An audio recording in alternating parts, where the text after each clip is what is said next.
Hello! In this video, we will look at how you can embed Supabase dashboards using Draxlr. So this is your dashboard. Once you click on the Embed button, Draxlr opens the Embed preview. On the left is the dashboard preview, and on the right are the settings to manage access and appearance. I'll walk you through the Embed settings now.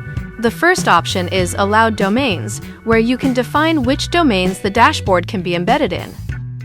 The dashboard header toggle adds the title bar. The next option is Drill Down, which lets users explore data in more depth directly from data insights. The next section is Export. The Export PDF and Export Excel toggle adds the download option for the complete dashboard. The Export CSV toggle adds export access to every data element of the dashboard. You can also customize the background color of the dashboard as well as individual dashboard elements.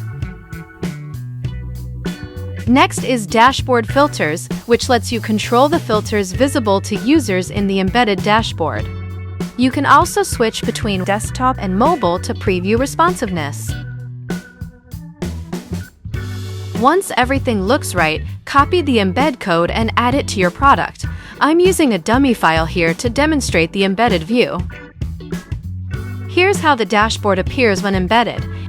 It stays fully interactive, filters respond in real time, and drill downs reveal detailed insights directly within your product.